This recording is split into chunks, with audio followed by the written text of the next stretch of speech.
Assalamualaikum warahmatullahi wabarakatuh. Selamat siang. Kembali lagi kita ke podcast Fakultas Hukum Universitas Pancasakti Tegal. Kembali lagi kita ke sesi sersan serius tapi santai.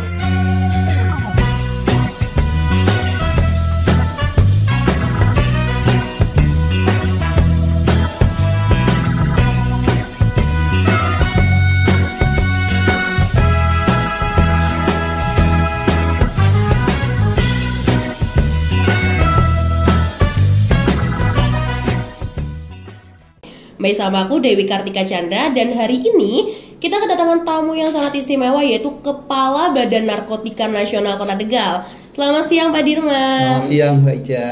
Aduh, panggilnya Chandra aja Pak. Oke, Pak Dirman sebagai Kepala Badan Narkotika Nasional menanggapi gimana kasus yang kita lihat ini, kan narkotika selalu naik nih Pak tiap tahunnya. Apalagi ketika masa-masa Covid ternyata kita mengalami penaikan dari 2,75 juta menjadi 3,41. Pendapat dari Pak Dirman sendiri menanggapi hal ini seperti apa Pak? Iya, jadi narkoba itu kan seperti multi level marketing ya. Jadi dia itu kalau sudah ada yang menyalahgunakan pasti mengajak teman-teman lainnya. Kalau ada 10 orang, nah 8 itu mengajak yang lainnya, berhasil mengajak teman-temannya. Nah, kalaupun nanti berhenti paling 2 orang, tapi yang 8 ini kan makai terus ngajak yang lain. Jadi dari perhitungan ini jelas ya, peningkatan penyalahgunaan itu tetap ada kalau narkoba ini. Apalagi tren di generasi muda, di anak-anak remaja, narkoba ini kalau nggak baik nggak gaul katanya kan. Ada hal-hal yang barangkali perlu diluruskan lah. Ya, di sini perlunya saya terima kasih nih kepada Fakultas Hukum ya daripada UPS ikut ambil bagian untuk edukasi dengan podcast ini. Terima kasih. Saya berharap dari podcast ini teman-teman yang lain mendengarkan, karena narkoba itu bukan suatu barang yang untuk dicoba, apalagi disalahgunakan. Harusnya memang milenial tahu hal ini tidak boleh digunakan, tetapi ya Pak, karena kita merupakan jalur transit penjualan narkoba, kok saya bisa dilihat itu arah-arahnya usia produktif semua Pak, yang menjadi sasaran mereka itu. Kenapa ya Pak, menurut Bapak sendiri itu? Iya, kalau usia produktif itu ya dia bakal panjang untuk menyalahgunakannya. Jadi bagi bandar sindikat ini usia pangsa pasar bagi mereka yang sangat menggiurkan karena usia produktif ya, dimana nanti kalau dia bekerja menghasilkan uang pasti diharapkan untuk beli narkoba. Bagi sindikat sangat menggiurkan. Makanya pangsa pasar yang terjadi dimanapun termasuk Indonesia adalah usia-usia produktif, dan bisa saja nanti suatu saat dia akan menyasar kepada anak SD. Karena untuk pangsa pasar dia selanjutnya, dan terbukti sekarang ada juga beberapa anak SD yang sudah menyalahgunakan obat-obatan ya. Oleh karenanya perlu sinergi semua pihak, nggak bisa BNN saja yang menyelesaikan masalah ini. Karena ini semua untuk generasi penerus bangsa, jadi BNN itu juga butuh bantuan kita semua, dan teman-teman juga harus bisa membantu mengingatkan kalau narkoba itu selalu tidak baik. Nggak ada narkoba yang baik kan ya Pak ya? Nggak ada yang baik.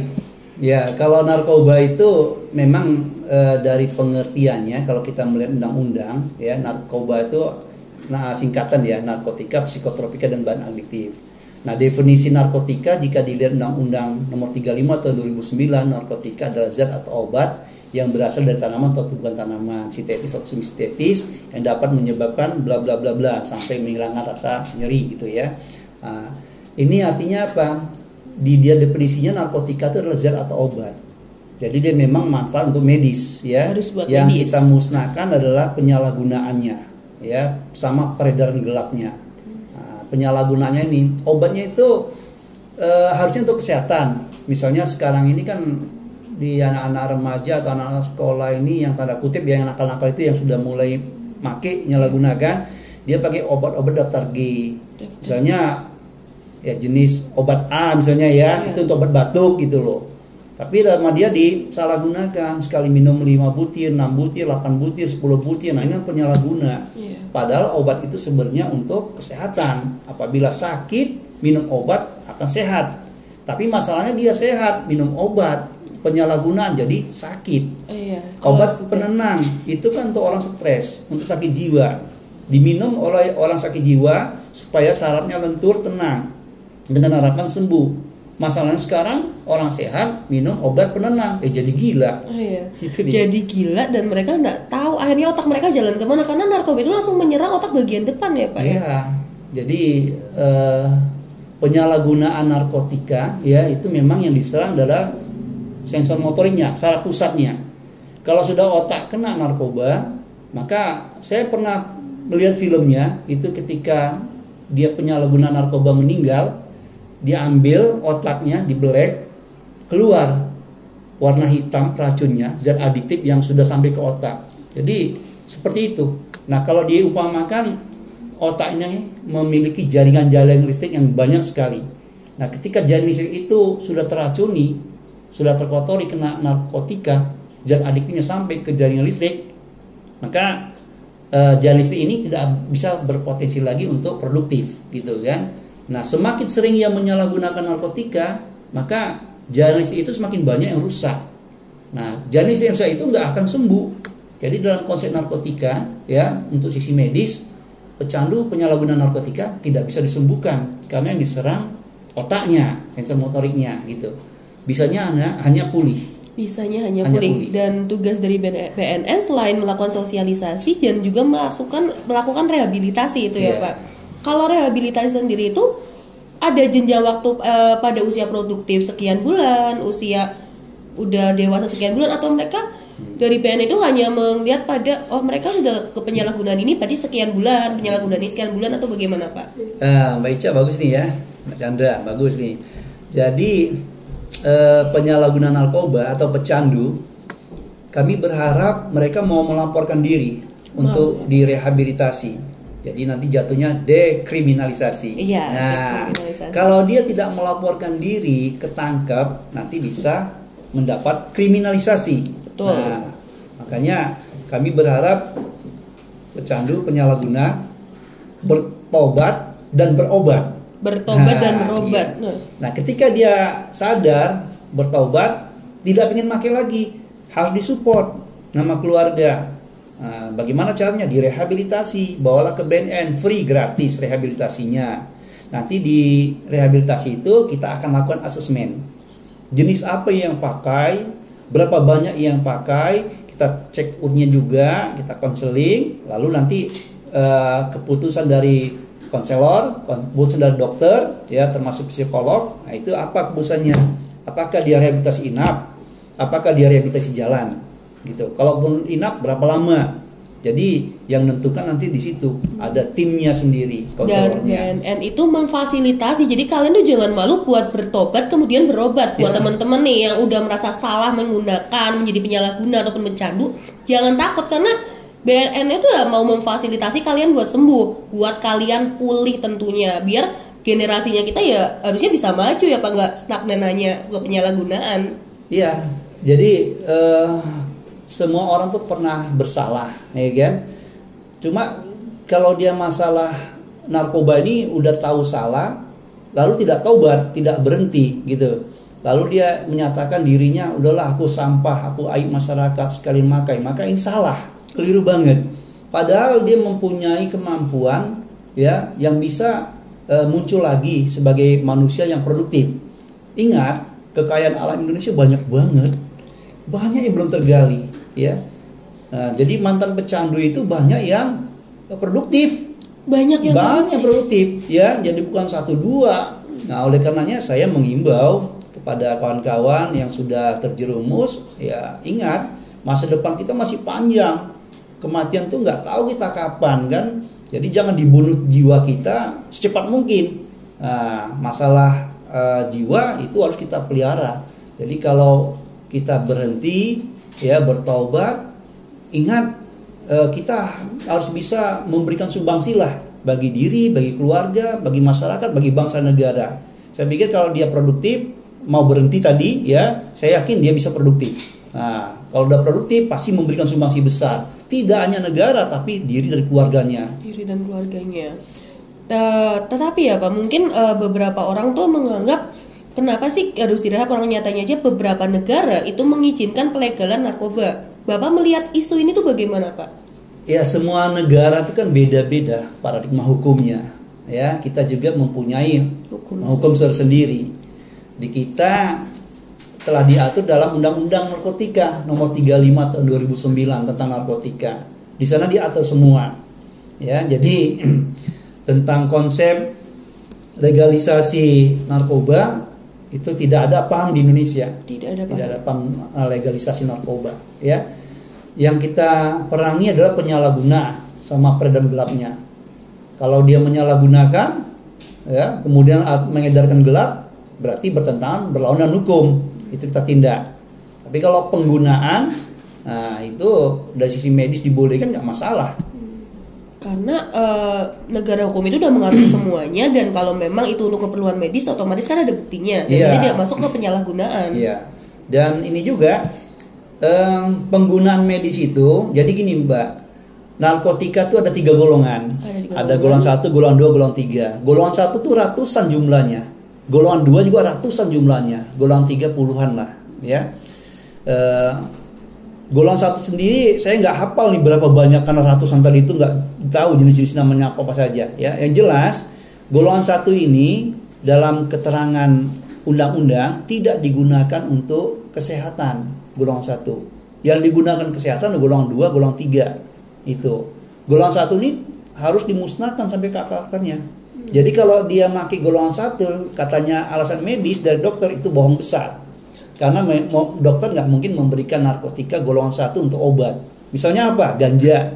Dalam undang-undang kita, ganja itu narkotika golongan 1, tidak digunakan pengobatan. Ya, heroin itu golongan 1. Heroin, ya, kokain, sabu, ekstasi itu golongan 1. Ya, itu kita musnahkan sampai ke akar-akarnya, ya. Kalau golongan 2, 3 ya digunakan pengobatan seperti morfin, anestesi, itu kan dipakai untuk pembiusan.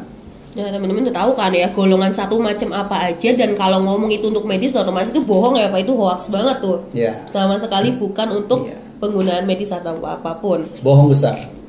Nah, jangan mau jadi milenial yang bohong. Udah jadi milenial kok nggak makin emas. Kan kita ada program Indonesia Emas nih tahun 2045 kan ya Pak. Iya, benar. Jadi pandangan kami di BNN, Indonesia Emas ini suatu nilai strategis, ya. Tapi bisa menjadi sesuatu masalah bangsa negara. Ayo, dalam perihal apa ini gitu. Teman-teman kan harus tahu nih, perhatiin dengan seksama itu kenapa bisa menjadi hal yang benar-benar krisis, itu kenapa tuh Pak? Indonesia Emas itu kan dari 2012 diteliti sama Kemendiknas dulu ya. Nah, itu dari 2012 usia 0 itu sudah masuk milenial, sudah masuk usia produktif. Apa namanya tadi? Indonesia Emas. Nah, jadi tahun 2045, kalau 2012 sampai 2045 berarti ada berapa umurnya tuh? Sekitar 33 tahun. 33 tahun itu produktif. Masih produktif. Nah, makanya dikatakan Indonesia Emas.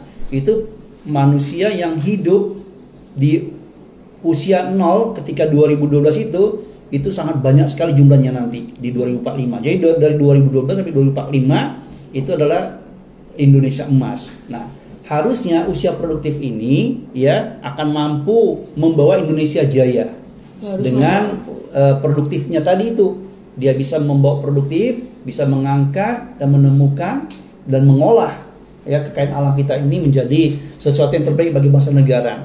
Tapi ada apa lagi nih, ada tapinya. Sindikat bandar menyerang generasi muda. Sasarannya adalah remaja, generasi muda. Kalau mereka nggak kuat, nggak ada sosialisasi seperti yang dilakukan UPS ini, ya kan? Iya. Nah, lalu mereka tidak tahu narkoba, betul. menjadi pangsa pasar atau menjadi korban. Maka semakin banyak milenial, semakin banyak generasi muda yang kena narkoba, jadi masalah besar bagi bangsa negara di 2045. Nah, oleh karenanya 2045 nanti Indonesia Emas akan tercapai oleh kita bersama. Harus kita bersama bisa wujudkan Indonesia Emas tahun 2045. Dan jauhi narkoba. Tentunya narkoba itu udah sangat-sangat jelek. Jangan sampai tahun 2045 gelar Indonesia Emas kita itu hilang ya Pak. Kita makin banyak gelar-gelar lagi buat milenial saat ini. Kalau untuk pesan-pesannya Bapak nih buat usia produktivitas sekarang, milenial sekarang, bahkan anak-anak yang mungkin bakal nonton ini, gimana sih menghindari teman-teman yang ternyata udah jadi pecandu atau mengajak untuk menyalahgunakan narkoba? Kalian harus berani bilang tidak. Mereka harus berani apa tuh Pak? Iya. Jadi narkoba ini harus dipelajarin. Harus dipelajari. Harus tahu apa itu narkoba. Nah, seperti UPS Ngadang hari ini nih. Kan edukasi nih. Jadi harus tahu kita apa itu narkoba. Hanya saja dipelajari, diketahui untuk dihindari, bukan untuk dicoba. Karena narkoba itu kalau dicoba seperti orang mancing. Nah, orang mancing itu kan kalau ikan makan kail, kailnya nyangkut di mulut ikan. Betul. Narkoba kalau dikonsumsi yang diserang kan tadi otak, saraf pusat, di kedalaman sangat dalam. Jadi kalau orang mancing ikannya itu makan kail, kailnya nyangkut di kedalaman sangat dalam, ke otak tadi. Pertanyaannya kalau ikan itu makan kail yang sangat dalam, kail nyangkut di mulut ikan sangat dalam, apa bisa ikan dilepas dari kail? Tentunya Nggak tidak. bisa. Dibawa kemanapun ikan ikut, dibawa kemanapun ikan nurut. Narkoba seperti itu. Jangan mau kalian jadi orang yang disalahgunakan oleh obat-obatan terlarang. Tapi kalian yang harus tahu kalau obat-obatan terlarang itu harus kita jauhin dan kita tahu fungsinya itu buat apa. Oke, melihat situasi saat ini ya Pak, ada beberapa pendapat mengatakan ganja itu baik untuk medis. Nah, kalau pandangan PNN sendiri tuh ganja medis itu bagaimana Pak? Gini Mbak Chandra, ya. Ganja medis itu di Indonesia kita belum sepaham dengan ganja medis ya. Gini, ganja itu tidak bisa dijadikan medis.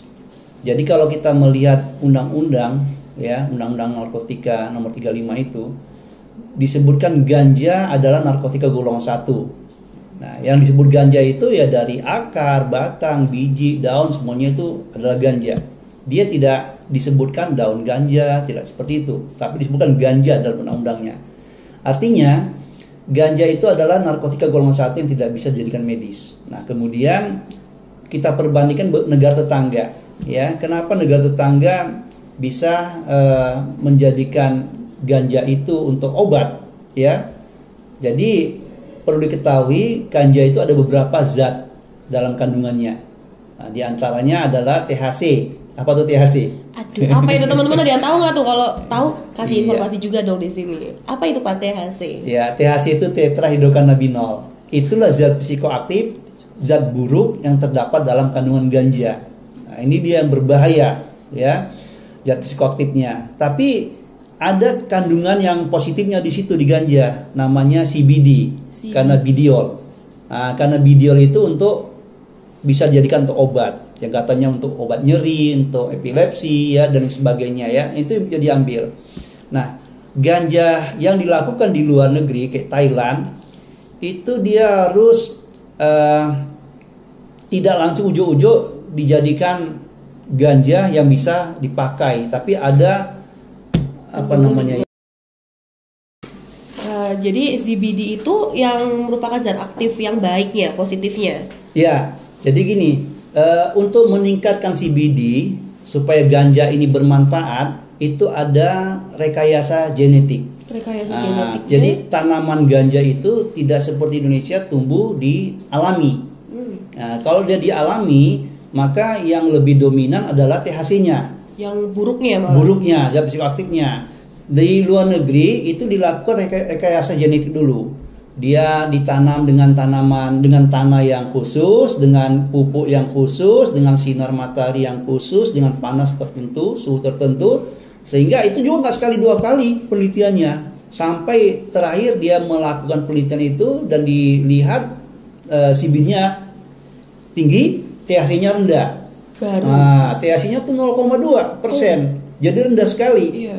Nah, rendah sekali. Kalau di Indonesia dari penelitian kami kemarin barusan ini itu bisa 21% THC-nya, tinggi sekali THC-nya, zat psikoaktifnya. Ini kan berbahaya. Sangat berbahaya. Iya, jadi kalau di Indonesia mau dijadikan ganja untuk diambil jadi obat, bukan ganja medis ya, tapi CBD medis. CBD medis. CBD yang dalam kandungan ganja itu dijadikan medis. Nah, itu mungkin suatu saat bisa di Indonesia kalau dilakukan rekayasa genetik. Tapi kalau tidak dilakukan rekayasa genetik, ya otomatis THC-nya itu makin tinggi, masih tinggi. Kalau masih tinggi, kita tidak bisa menciptakan seperti luar negeri ya, kayak Thailand dijadikan CBD ini dari ganja bisa naik CBD-nya sehingga dijadikan keperluan medis. Tapi bukan ganja medis ya, CBD untuk medis. Jadi ganja medis tidak ada sebenarnya. Itu teman-teman ya.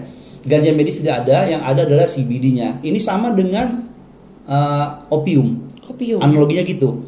Opium itu kan narkotika golongan 1. Adakah opium medis? Tidak ada. Opium itu diekstrak jadinya morfin. Diekstrak jadinya heroin. Morfin narkotika golongan 2 yang bisa dijadikan pengobatan. Heroin narkotika golongan 1 yang tidak bisa untuk pengobatan. Nah, adakah opium medis? Nggak ada. Yang ada apa? Morfin untuk medis. Sama juga ganja tadi. Bukan ganja medis, tapi CBD-nya, kandungan ganja tadi CBD diambil untuk medis. Jadi kalau misalkan ada yang bilang nanti suatu saat ada ganja untuk medis, itu sebenarnya salah karena di Indonesia masih belum melakukan hal seperti itu. Iya. Tapi tetap ada peluang untuk ke depan. Apakah bisa Indonesia melakukan seperti rekayasa bisa? genetik? Iya, karena diatur dalam undang-undang juga, undang-undang narkotika ini ya. Itu di pasal 8 disebutkan kalau pasal 8 ayat 1-nya itu narkotika golongan 1 tidak untuk obat. Tapi di pasal 8 ayat 2-nya disebutkan kalau di bahwasanya golongan 1 itu bisa lakukan penelitian. Nah, ganja ini bisa lakukan penelitian, cuma dia harus izin dulu gitu kan. Nanti BNN harus ngawasi gitu. Jadi nggak bilang kami penelitian tapi semaunya tanpa izin nggak bisa. Nanti kita tangkap juga seperti itu.